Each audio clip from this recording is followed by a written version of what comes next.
Break the Ice podcast is presented by Superfood. If you have a high-performance team that needs fueling, check out mysuperfd.com for more information.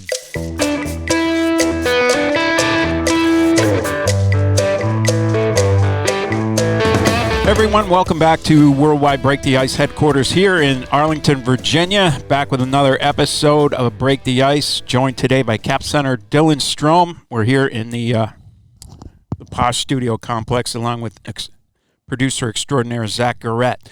And Dylan, give us a just general state of things in Caps land at this moment. New coach, new system. Seems like there's a lot going well. Seems like there's some upside still, but all things considered, good start right now. Yeah, I think you hit the nail on the head. I think the way we started off, obviously, I think that's maybe a little bit to be expected. Obviously, you don't hope to start out like that, but with a new coach and new systems and guys kind of getting into our lines and the power play and penalty kill and stuff like that, we kind of got off to a slow start. But with the recent surge that we've got here, I think it's been going pretty well.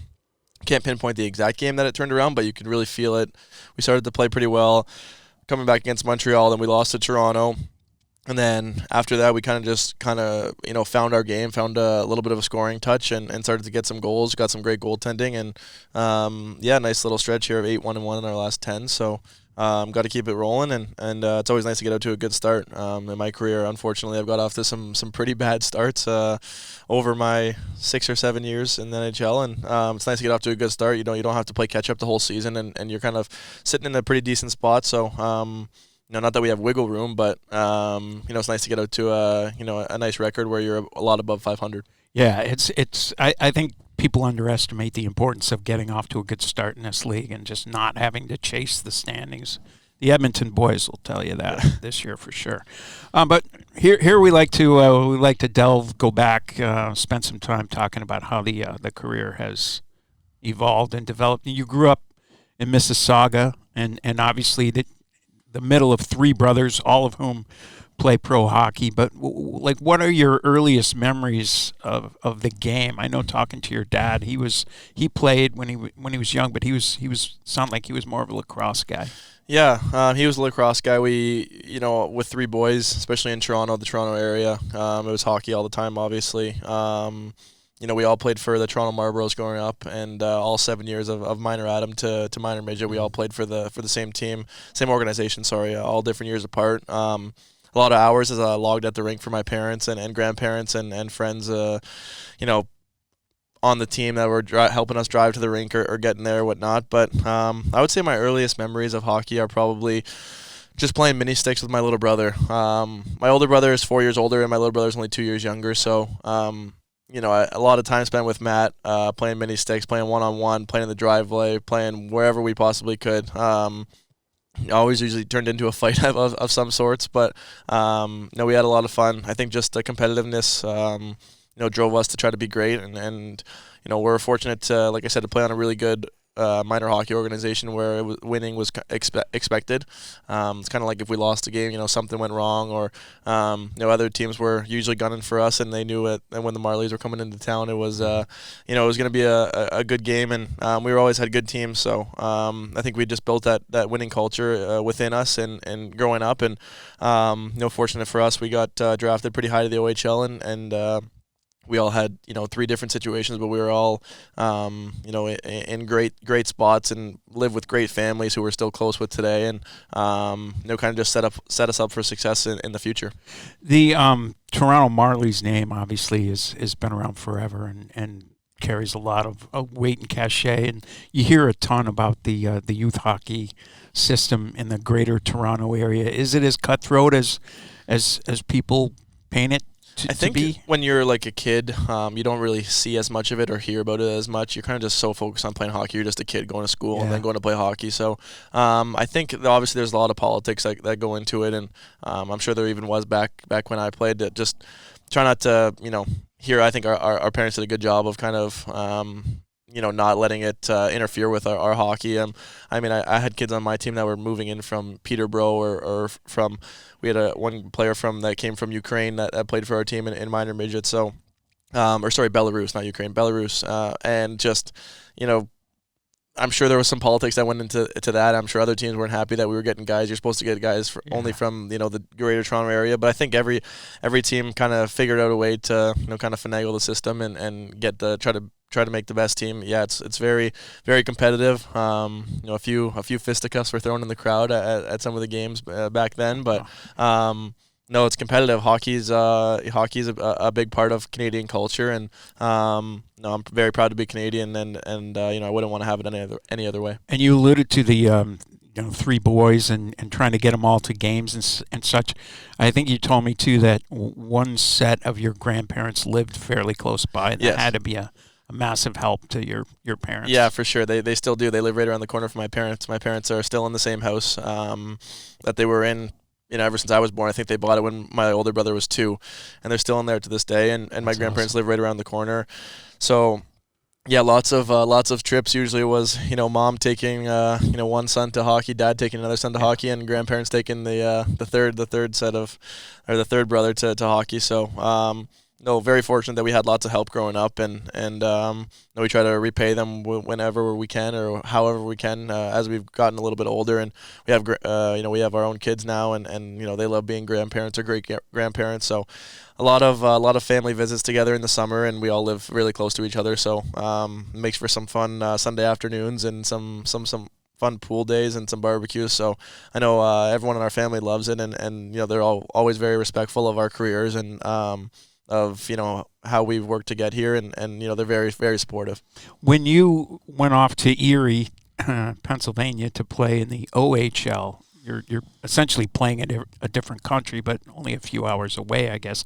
What was that experience like for you? And I mean, on the ice, you're playing with Connor McDavid, Connor Brown, Andre Burakovsky. I think Adam Pelech was on that team. There's a lot of NHL players graduated from there, and then Chris Knobloch obviously was the coach there too. Yeah, that was, you know, a great experience for me. I got drafted second overall to Erie, and at the time I didn't know too much about the OHL. I knew a little bit because my brother had played there for 4 years, but not about certain teams or kind of even where it was or anything. So I remember I got drafted and went down there about a week later, and you know, they had a huge, like, a welcoming party, and there was, you know, a lot of people that were big fans that were there, especially in junior hockey. They have kind of the lifelong fans that are always at every event and every game, every practice, and whatever it may be. But I remember I met my billet family the first time I got there, and we weren't expecting that, and I'm still close to them to this day. Ron and Jen Santos, they're amazing people, and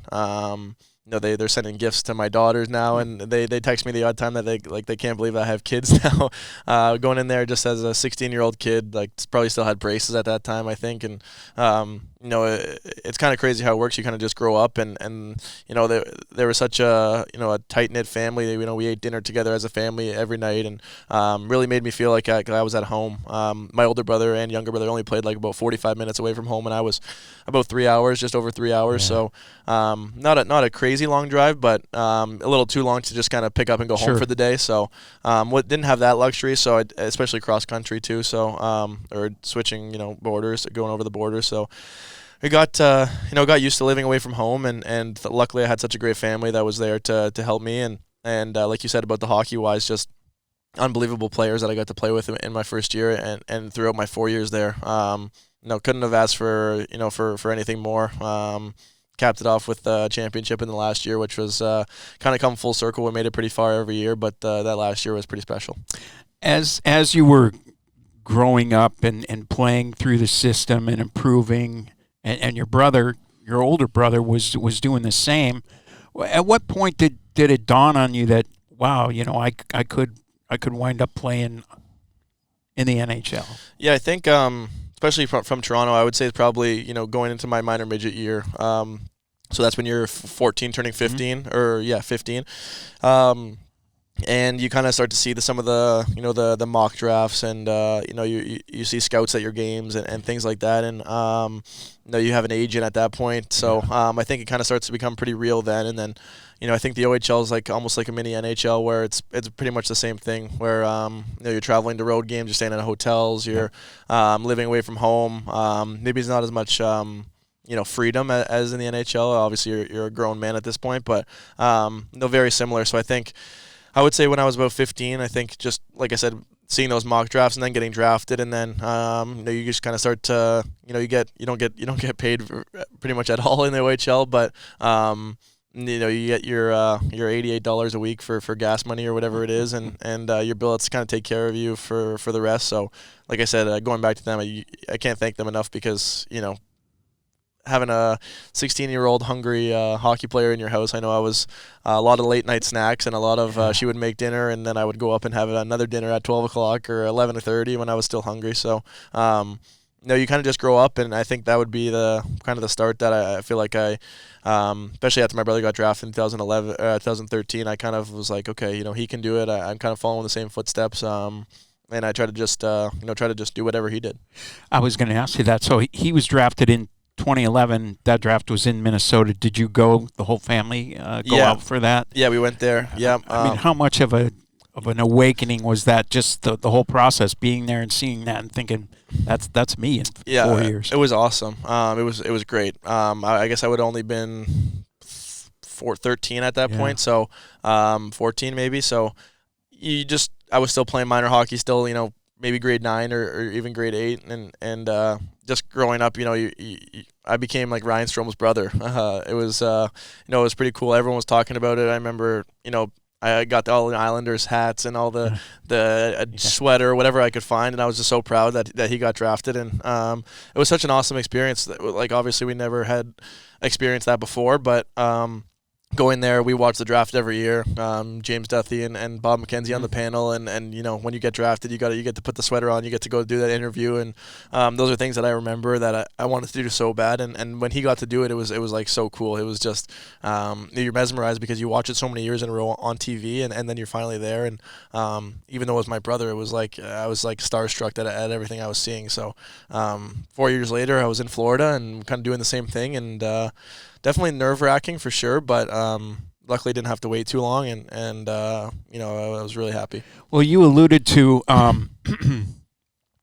your winning championship in the OHL. What you left out was the part about winning the scoring title during your draft year, which, given the quality of that league that year, is pretty impressive.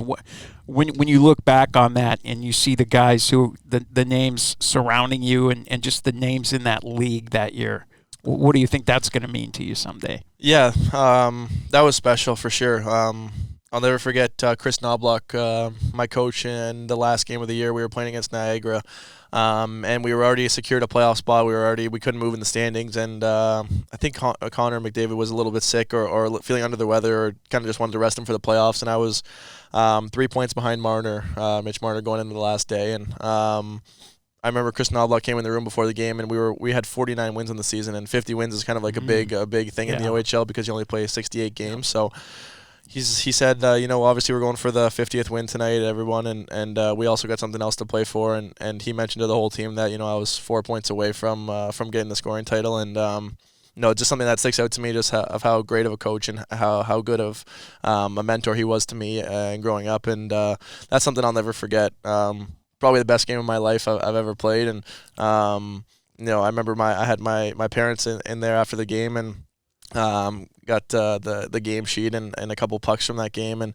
they took my stick to the Hall of Fame, which was kind of cool. That was the first time something like that had happened to me. That someone that was at the game, I guess came down and was like, "Hey, can we take your stick to the Hall of Fame?" And as a 18-year-old kid or 17-year-old kid, I definitely wasn't going to say no. So handed it over to them right away, and I had some people sending me pictures when they were at the Hall of Fame that got to see it. So that was pretty cool. Well, you finished a few points clear of him, so that must have been like a 6-7 point game. Yeah, it was a 6-point game. I had 4 goals and 2 assists, I remember, and we ended up winning the game 8-7 in the last game of the year. So it was quite the shootout. So we got the 50th win, and I got the scoring title, and it was one of those ones that sometimes when I see the highlights, I kind of just pinch myself, and I could pretty much, remember every single goal from that whole game.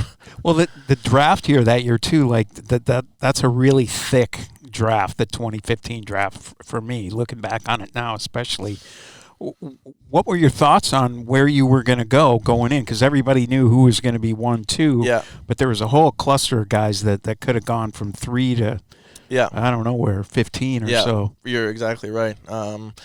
I remember kind of thinking like I knew Arizona wanted a big centerman.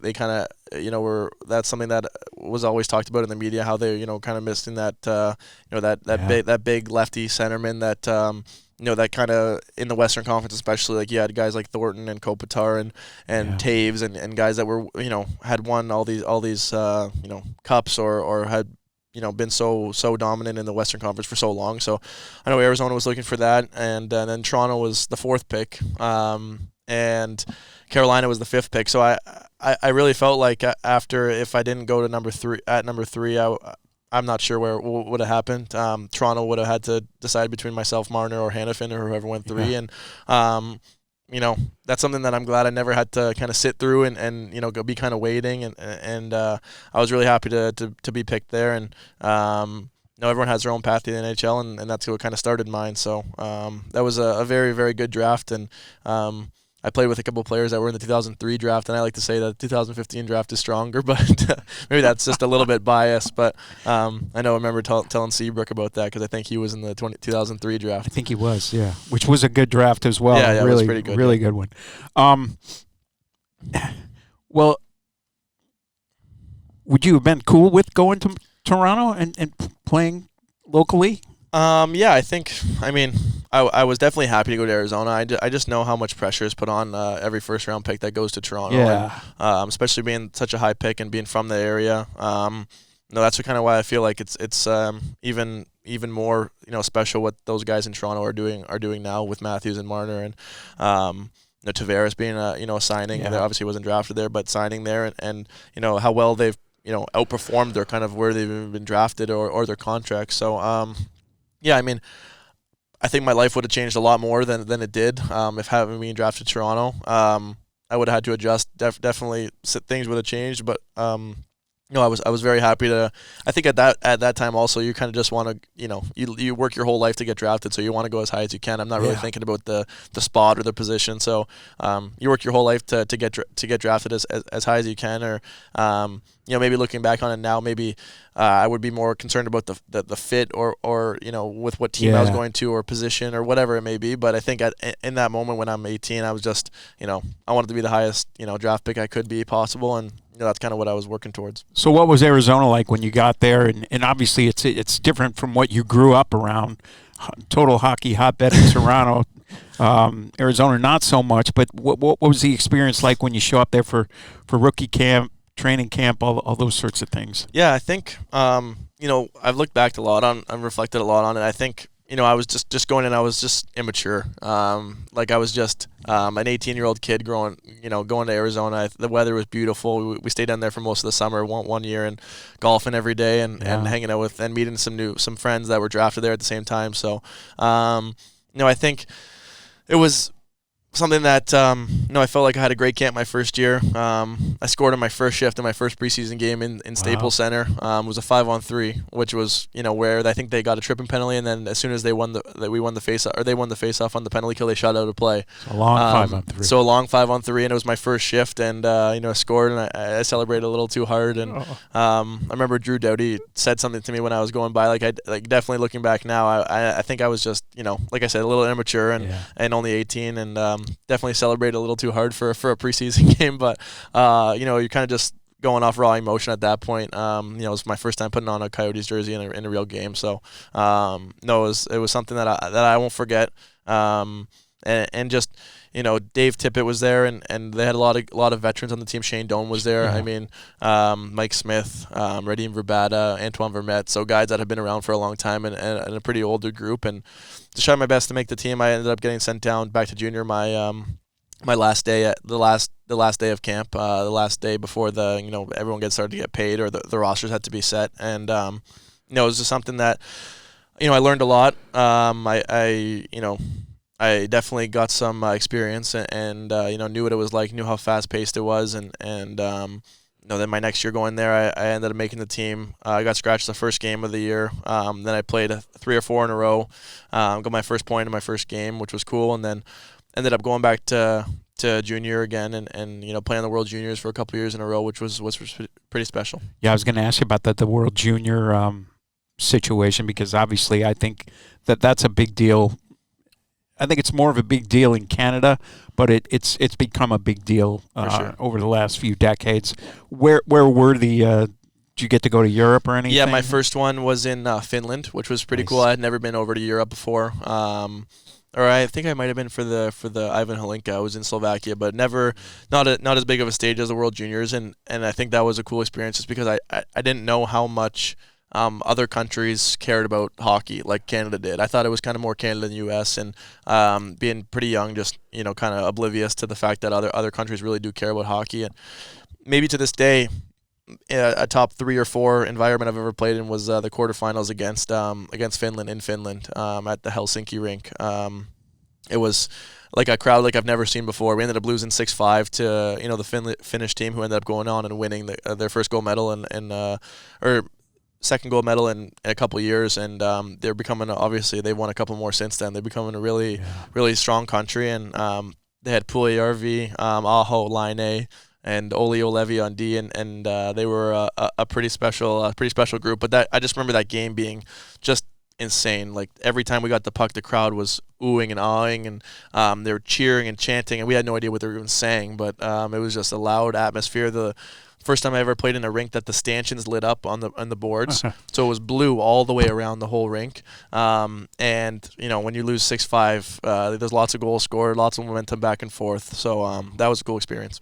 I think there's so much value in everybody, whether they're athletes or not, spending some time in Europe, getting away from and just seeing how it's a big world out there, and there's a lot of stuff out there that we can learn from, for sure, that we don't see over here. When you did get up to Arizona to stay, and you're trying to make your way and trying to justify the draft choice, make yourself into a top 6, top 1 or 2 line center. What was that process like for that full season that you spent there? Yeah, so after that year, I got sent by the junior the second time. So the third year, I played 2 games and then got sent down to the minors, and to Tucson in the AHL, and that was definitely something that being a high pick and being someone that's people say in the media or you're touted to be the next franchise player or whatever it may be. It was definitely a shock. I mean, I was not really not expecting it, but I think you don't ever dream about playing in the minors. You kind of just dream about playing in the NHL, and I really think that year helped me a ton. Going down and playing for Tucson for Mike Van Ryn was the head coach, and he taught me a lot about the professional game, and someone I definitely owe a lot to.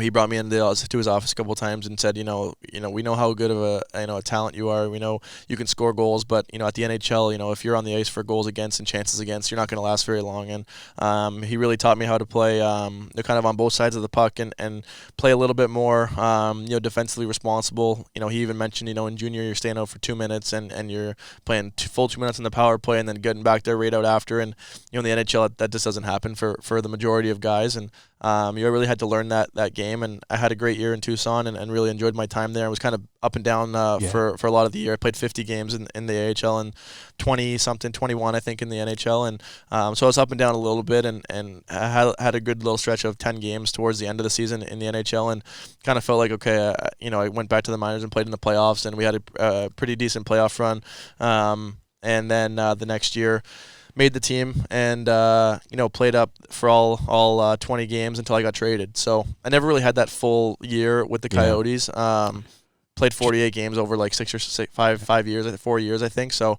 but I was definitely fortunate for my time in Tucson and kind of growing up into a more mature player, I would say. And to back up just a little bit, going through the scouting reports the year you were drafted, your hockey sense and your shot are off the charts, which you can still see to this day. And the only thing you were getting nicked on was kind of that first step and skating, which it seems like you've done a good job of improving that over the years. Where did the hockey sense come from, do you think, and the shot? Because the hockey sense is not something that you can instill it. It's either there or it's not, it seems. Yeah, I think just growing up around hockey so much, just watching a lot of hockey games, having an older brother, going to the rink a lot, watching his games, maybe paying a bit more attention maybe than other kids to just the game that was going on in front of me here. Being a huge Leaf fan growing up, watching a lot of the games, having my dad talk to me about hockey a lot. I remember we would be able to watch the first period of a lot of hockey games, and then we'd go up and into our bed and get ready for bed, and we'd fall asleep with the radio on. I think it was 680 or 640 in Toronto, AM 640 with Joe Bowen and Jim Ralph, and I remember just falling asleep and listening to those guys, and we're just such big hockey fans that our world kind of revolved around hockey. I wore my hockey tracksuit to school. I played mini sticks at recess. I played road hockey when I got home, and then I went to hockey. And then right before bed, I was watching a Leaf game. So there wasn't much time in my life where I wasn't thinking about hockey or playing hockey. And I think that just maybe that's where some of the hockey sense comes from, and also playing with really talented players, I think, is the other part of it in junior, especially, where you kind of you get to learn from some guys that are just so cerebral or so talented that you can kind of pick up little things here and there. Like you mentioned, some of those guys my first year in junior, just, watching the way they played. I mean, McDavid was the same age as me, but you could kind of tell, you could definitely tell, how elite he was and how he was going to be one of the best players in the world in a very, very short amount of time. It was 5 years ago this weekend that you were traded from Arizona to Chicago. I think you played that day against Calgary and then found out, and then you're maybe 2 days later you're in Chicago picking up a couple of points for them in your first game. What was that whole experience like, finding out? How much of a shock was it? Because the first time, usually you don't see it coming. I definitely did not see it coming. Yeah, that was it was crazy. I think you're right. I think we lost to Calgary 6-1, and it was a Sunday night in Arizona, and it was like a mid-afternoon game, and I remember I was at home. I was sitting in my little gaming chair that I bought and playing some Fortnite, and I got a call from John Chaika, and at that time it only means two things. That means you're traded or you're sent down. So my heart obviously dropped, and he just told me that I was traded to Chicago, and he said, I wish you all the best. For whatever reason it didn't work out here, and we have to make a trade. And I said, I think the first thing I asked him was, who did I get traded for?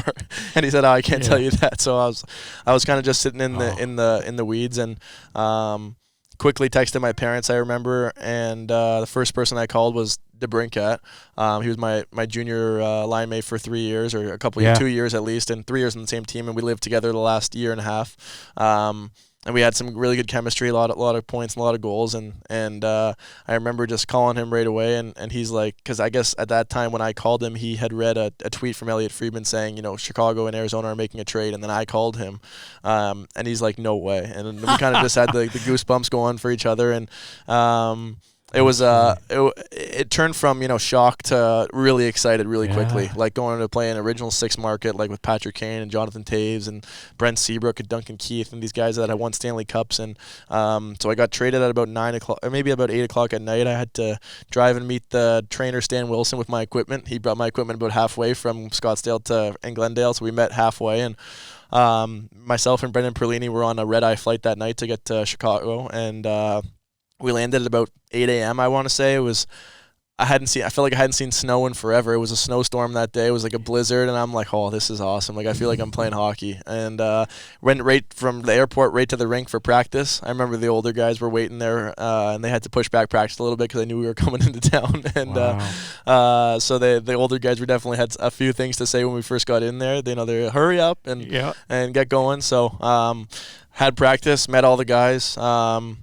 Moved into DeBrincat's condo with him and his girlfriend at the time, and now his wife, and played the next night against Vegas and had a goal and an assist, and was on the line with Patrick Kane and DeBrincat, and it was a whirlwind 48 hours, but the initial shock turned to excitement really, really quick. Yeah, and in Chicago, I feel like you got there maybe days after Quenneville. Correct. I think it was like a week. Yeah, so your time there almost coincides with the Colleton era, and it for whatever reason, I mean, you kind of hit the ground running there. Your ice time's up, and essentially during that period of time that you spend with the Hawks, you become the player that Arizona Yeah. drafted.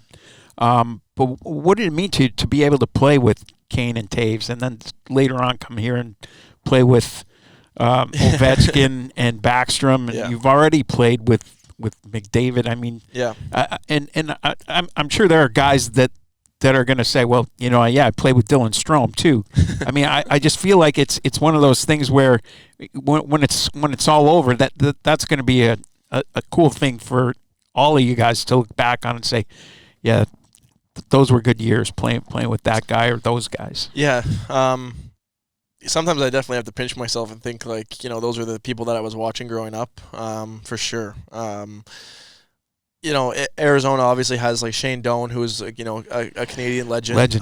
Mike Smith, who's played for Team Canada a bunch of times, and I think it's not a huge hockey market. They do have a lot of loyal fans, but then get into Chicago and just I was almost like jealous of DeBrincat because he got to play with all these cool players and play in such a cool market and arena and then when I got there it was like everything you kind of dream about and more. And I really felt like when you're in the moment you don't think about like if you don't play well here, this may be like not many teams are going to keep giving you chance after chance. So I didn't really think about that at the time, but looking back on it now, I might have had a bit more anxiety about if I didn't play well here.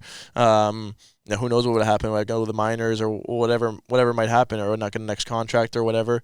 But just getting to play with those guys and learning from them was an experience I'll never forget. Learning how to be an NHL player, play on every other day. I remember probably the second day after that Vegas game, the next day I go to the rink for practice, and the team services guy, Tony Oman, comes up to me and goes, "Hey, like, just you can look for an apartment. Let me know when you find one, and we'll get you all kind of set up." And something as small as that, which was what I never had in Arizona. Yeah. I was living at the hotel. I was living with guys on the team, or trying to never had a kind of a permanent spot. And then the second day I was in Chicago, they told me go look for a place. And as small as that is, it's like for a guy coming up and to get a housing letter and knowing you're going to be there, and they want you to be here. They just traded for you. They're making this investment in you. I think that's kind of what led me to be successful and to have some success with Chicago. And I ended up finding my way to Washington, where I got to play with the greatest goal scorer in NHL history. Well, I mean, what you're talking about, that letter of housing, that's kind of a rite of passage in this league that people overlook. Once you get past that 10-game point, so we just got through it. Right. I think like Beck just got it. Yeah. So it means something. Especially when you're drafted third overall, I think it means even more. But maybe that's just one of those things that just got overlooked in that market, unfortunately. For sure. And I know that when you looking back on it, you understand from the Chicago standpoint the non-tender, because they're obviously trying. They're not going to say it, but they're looking to tank. They want that. They want to put all their eggs in the Bedard basket, so to speak. And it worked out well for them, and it worked out well for you. So but honestly, that probably didn't feel good at the time when you're, like you said, you get set up there. Yeah. And I know there had been some situations that you weren't really happy with as far as getting scratched, maybe, or your role. Yeah. What was that like when you all of a sudden in the middle of summer, you got your summer plan, workout, show up at training camp. This is all of a sudden just a little bit of turmoil in the middle of the off season. What was that experience like? I mean, we had heard some rumors that Chicago was looking to kind of revamp the roster, for lack of a better words, or they got rid of a lot of guys. DeBrincat got traded, Doc got traded, Kubali didn't get qualified, myself didn't get qualified. I remember I went to my my agent's office about 5 or 6 days before free agency started, so like July 7th or July 8th. And we sat down in their big meeting room at Newport Sports there, and just in Mississauga, and he said, "So you're not going to be a Chicago Blackhawk anymore." And I was like, "Oh, I don't know if I was expecting it or if I was kind of a little bit shocked." And then like the first time, like your mind kind of quickly changes to, okay, well, hopefully another team has interest in me, and 5 or 6 days to kind of figure out where I might go or something like that, and nothing really happened in those 5 or 6 days, and then July 13th I think was free agency day, and came around, and there was a few teams calling here and there. Washington was one of them, and nothing happened that first day, and I was sat in my house the whole day watching Trade Center, and my brother ended up signing his contract with Anaheim that day. Similar situation. And so the 14th rolls around, and I'm like, I can't sit in the house any longer and watch this TV. I'm going to go mental. Yeah. So I went to the golf course. I had a tea time booked with some friends, and sure enough, on the first hole, I'm driving down the fairway, and my agent calls me, and he goes, well, we have an offer. It's 1 year, and it's with Washington. And he kind of asked me what I thought the value might be. And I said a little lower than they offered. And he's like, I think you should take it right away. So called my brother and got his thoughts, and became pretty apparent to me pretty quickly that I was going to be a Washington Capital, and signed the contract at the 9th hole. And after the 9th hole, and at the halfway house, and I think I had a beer with a few of my friends and gave a little cheers, and off we went. So it was definitely a whirlwind of a day, and I was pretty excited just because it's such you think that 32 teams are going to 31 other teams are, you got to have your pick of teams, and that maybe happens for like 1 or 2 guys in free agency, and you kind of got to wait till the team comes calling, and thankfully Washington did, and couldn't be happier. I think in a different climate, salary cap wise and everything else, you would have had a lot more. I appreciate that. But you get here, and obviously things are different. You're trusted. You're put into the top 6 right away. You're playing a fair amount with OV. How did the transition go? Because I mean, obviously it went well, because less than a year after you arrived here, it went well enough that you wanted to stay here for 5 years, and the team wanted you to be here for 5 years. Yeah, just coming in right away. Obviously, Backy with his hip, I think I knew he was going to be out for the first part of the season, or however long it was going to be. And I remember getting a text from Blaine Forsyth, power play coach last year and the previous 17 years in Washington. He told me, how do you like playing on down low on the power play? And I was like, yeah, I mean, I love it wherever you want me. And I kind of just, it's almost one of those other like little confidence things, like the housing letter type thing, where you get that text and you're like, oh, okay, I'm gonna go in, I'm gonna be on the first power play right away, and they see me as a valuable player for their team, and something as little as that I think goes a long way for a hockey player or for anyone, and when you get that little confidence boost, and so just going in, I knew I was gonna be relied upon, and met with Lavi a couple times, and he seemed to love the way I play. I called him, I talked to him in the summer a little bit, and they were excited to have me. So coming in right away, just kind of got off on the right foot, got out to a pretty good start. Enjoyed playing here. I loved the rink, loved the city. My wife loved it. We had a daughter who loved it, loved our backyard. We had a nice playground structure in our backyard, and it just felt like home, to be honest. And was really happy when we started talking about the next contract around February, and really happy the way it worked out. Kind of in the middle between Chicago and Arizona exactly. As far as the hockey market goes too. So and weather-wise, and a lot of different things. So but it worked out. Looking back now, do you think there's any value in kind of being naive sometimes? You mentioned it a couple of times that you weren't aware of certain things at certain ages.